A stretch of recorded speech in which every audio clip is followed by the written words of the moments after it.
తాకట్లో ఉన్న మీ బంగారాన్ని విడిపించి ఆ రోజు ఆన్లైన్ రేటుకి కొంటాం. Sharma gold company. నమస్కారం, వెల్కమ్ టు సుమన్ టీవీ. నేను గీతాంజలి. సెప్టెంబర్ 7 సంపూర్ణ చంద్రగ్రహణం అండి.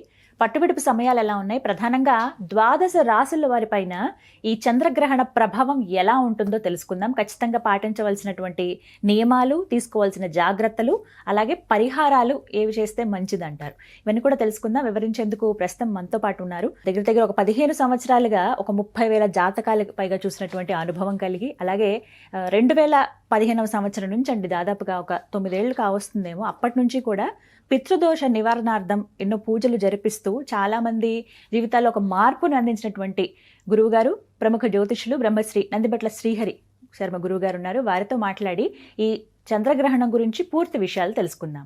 గురుగారు నమస్కారం అండి. వాగర్థావివ సంపృక్తౌ వాగర్థ ప్రతిపత్తయే జగతః పితరౌ వందే పార్వతీ పరమేశ్వరౌ. ఆదిత్యాయ చ సోమాయ మంగళాయ బుధాయ చ గురుశుక్ర శనిభ్యశ్చ రాహవే కేతవే నమః.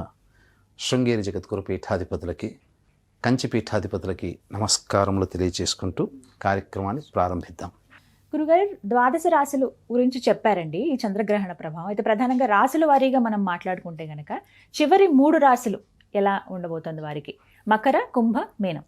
ఈ 3 రాశుల వారికి చంద్రగ్రహణ ప్రభావం ఎలా ఉంటుంది, ఎదుర్కొనేటువంటి సమస్యలు ఎలా ఉంటాయి, వాటి నుంచి బయటపడాలంటే ఎలాంటి పరిహారాలు చేసుకోవాలి? తప్పకుండానమ్మా. అంటే మీరు అన్నటువంటి సెగ్మెంట్ ప్రకారం చూసుకున్నట్లయితే మకర రాశి, కుంభరాశి, మీన రాశుల్లో జన్మించిన వాళ్ళకైతే ఈ మకర రాశి వాళ్ళకి అద్భుతంగా అంటే మధ్యస్థంగా ఉంటుంది. ఇక కుంభరాశి, మీన రాశిలో జన్మించిన వాళ్ళకైతే ఇక చాలా మటుకు నెగిటివ్ అనే చెప్పారు. కానీ వాస్తవానికి సంబంధించి ప్రాక్టికల్గా ఆలోచిస్తే ఈ రాశుల్లో జన్మించిన వాళ్ళకి కూడా అద్భుతంగా యోగించేటువంటి స్థితిగతులు ఉన్నవాళ్ళు ఉంటారు. అయితే ఎవరికి అద్భుతంగా యోగిస్తుంది, ఎవరికి మధ్యస్థంగా యోగిస్తుంది, ఎవరికి పూర్తిగా నెగిటివ్గా ఉంటుంది అని అంటే మనం మకర రాశి నుంచి మొదలు పెడదాం. ఈ మకర రాశిలో జన్మించినటువంటి వ్యక్తి మధ్యస్థమైనటువంటి ఫలితాలు అని అన్నారు.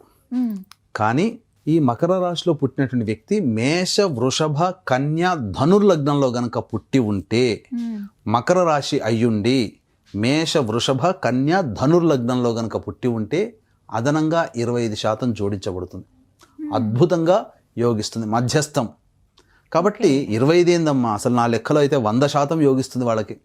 ఎందుకంటే అద్భుతంగా యోగించేటువంటి మేష, వృషభ, కన్య, ధనుర్లగ్నంలో పుట్టి ఈ యొక్క మకర రాశిలో పుట్టినందువల్ల 100కి 100% వాళ్ళకి యోగిస్తుంది.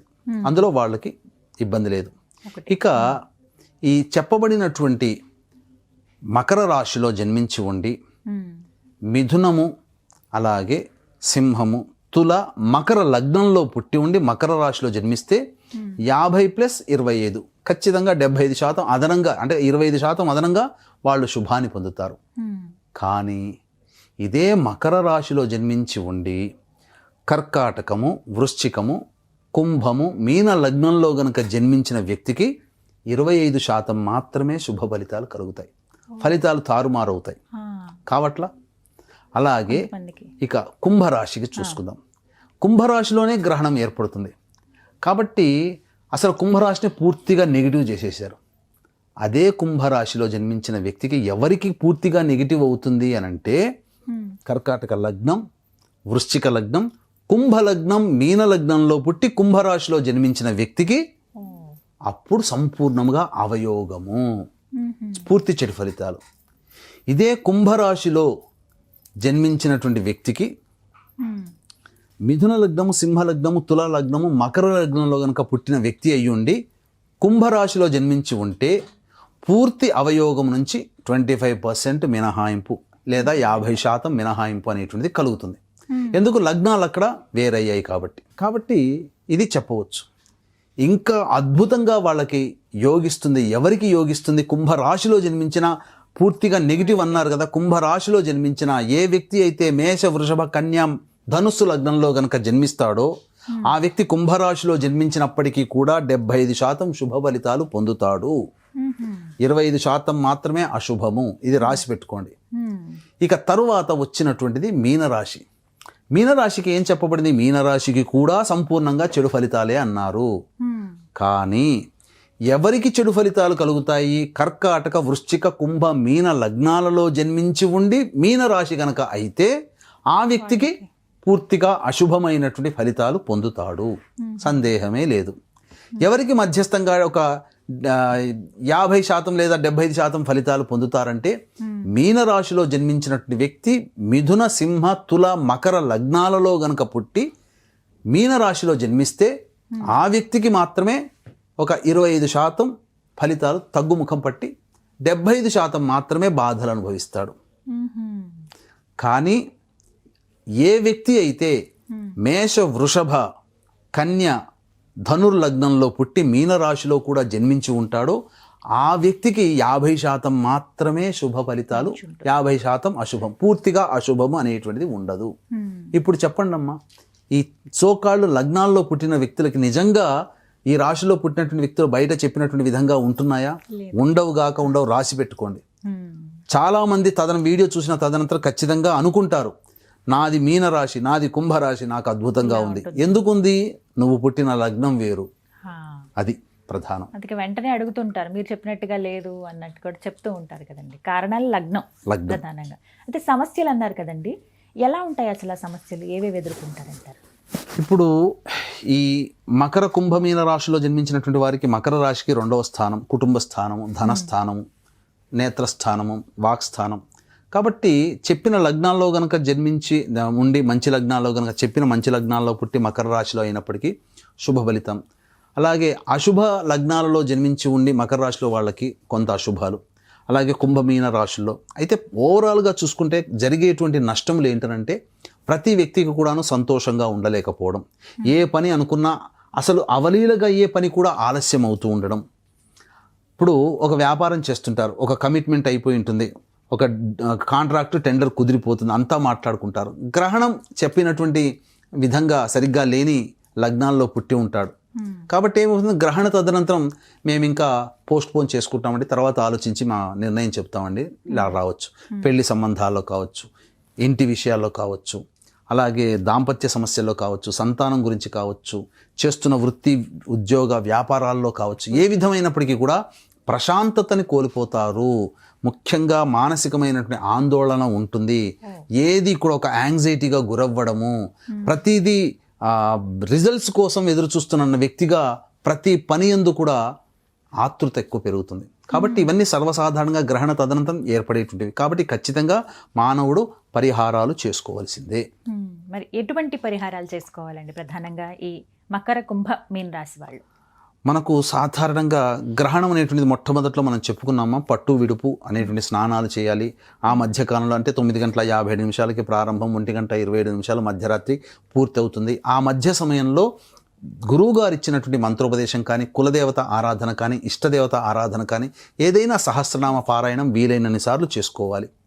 తదనంతరం పరిహారాల్లో భాగంగా చూసుకుంటే మంత్ర పరిహారము, మానవ పరిహారం అనేటువంటిది ఉంటుంది. కాబట్టి ప్రధానంగా ఇక్కడ మంత్ర పరిహారం అన్నప్పుడు ఈ యొక్క గ్రహణం పూర్వభాద్ర నక్షత్రం ఏర్పడుతుంది. కాబట్టి పూర్వభాద్ర నక్షత్రం 8వ తారీఖు రాత్రి 10 గంటల వరకు ఉంది. కాబట్టి దీన్ని దృష్టిలో పెట్టుకుని 8వ తారీఖు రోజున సాయంత్రం 6 గంటలకి మన పీఠం ఆధ్వర్యంలో గ్రహణ దోష నివారణ పూజలు, హోమాలు అనేటువంటివి జరిపించి శక్తిపాతము చేయబడినటువంటి కరుంగలి మాల ఇవ్వడం జరుగుతుంది. కాబట్టి అవకాశం ఉంటే కార్యక్రమ తదనంతరం కాంటాక్ట్ చేసి ఆ 8వ తారీఖు సాయంత్రం 5 గంటల లోపల గోత్రనామాదులు నమోదు చేసుకోవచ్చు. ఇది దైవ పరిహారం. మానవ పరిహారం అన్నప్పుడు ఆ పట్టు విడుపు స్నానం మధ్యలో ఆ పూర్తిగా జపం చేసుకున్న తర్వాత ఉదయాన్నే లేచి కాలకృత్యాదులన్నీ తీర్చుకొని చక్కగా ఒక మట్టి పాత్ర కానీ, కాంస్య పాత్ర కానీ, లేదా ఇత్తడి పాత్ర కానీ సంపాదించుకొని దానిలో వెండి చంద్రబింబము, సూర్యబింబము, సర్పబింబము వేసి అది మునిగిపోయే విధంగా ఆవునేతి వేసి తదనంతరం కిలోంబావు బియ్యము, కిలోంబావు మినుములు, కొన్ని 50 లేదా 100 గ్రాములు నల్ల నువ్వులు సంపాదించుకొని, ఒక శ్వేత వస్త్రము సంపాదించుకొని ఒక చాటలో వేసి దాని మీద ఒక విస్తరాకు వేసి ఆ విస్తరాకు మీద ఈ చెప్పబడినటువంటి ఆజ్యము బింబాలతో నిండినటువంటి పాత్రని వేసి దాంట్లో బ్రాహ్మణుని పిలిపించుకొని లేదా బ్రాహ్మణుడి దగ్గరికైనా వెళ్ళి సంకల్పం చెప్పుకొని, చంద్ర గ్రహణ దోష నివారణార్థం అని చెప్పి సంకల్పం చెప్పుకొని మీ యొక్క ముఖబింబాన్ని ఆ యొక్క ఆవునేతి బింలో చూసి బ్రాహ్మడికి దానం గనక చేసినట్లయితే గ్రహణ దోష నివారణ జరిగిపోతుంది. ఇది ఎలా తెలుస్తుందండి? ఒక ఎగ్జామ్ రాస్తే రిజల్ట్స్ వస్తుంది. ఈ రిజల్ట్ రావడానికే 2 నెలలు తీసుకుంటున్నారు కదా. మరి ఈ రకంగా గ్రహణం అనేది ఏర్పడినప్పుడు దీని ప్రభావం ఎలా తెలుస్తుందంటే, ఈ గ్రహణం తర్వాత ఈ పరిహారాలు మానవ పరిహారాలుగా మీకు చెప్పబడినటువంటివి, దైవ పరిహారంగా మన పీఠం ఆధ్వర్యంలో కానీ అవకాశం ఉంటే మన పీఠం ఆధ్వర్యం, లేదా మీకు వీలైతే దగ్గరలో ఎక్కడ చేసినా ఆ కార్యక్రమంలో పాల్గొనండి.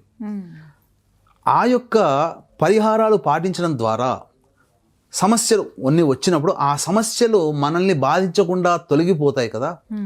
అప్పుడు అనిపిస్తుంది ఈ సమస్య నన్ను బాధించలేదు అంటే నేను గ్రహణం రోజున చేసుకున్నటువంటి పరిహారం, గురువు గారి ఆధ్వర్యంలో చేసుకున్న పరిహారం, నాకు నేనుగా చేసుకున్న పరిహారం. అదే దోషము, అదే ఇబ్బంది పక్కవాడికి వచ్చినప్పుడు చాలా ఇబ్బందులు పడుతుంటాడు. మనకు అతి సులువుగా ఆ ఇబ్బంది తొలగిపోతుంది. అప్పుడు తెలుసుకుంటారంటే అనుభవిస్తే తప్ప తెలియదు ఈ యొక్క దోష పరిహారం అని చెప్పవచ్చు. ఈ విధంగా పరిహారాలు అయితే చేసుకోవాలి. ఖచ్చితంగా మంచి ఫలితం అయితే ఉంటుంది పరిహారాలు ఖచ్చితంగా చేసుకోవడం వల్ల. అవి మీరు అన్నట్టుగా తెలుసుకుంటారు కొద్ది రోజుల్లోనే. ధన్యవాదాలు గురువు గారు, చక్కగా వివరించారు. సర్వం శ్రీ ఉమామహేశ్వర పరబ్రహ్మార్పణమస్తు.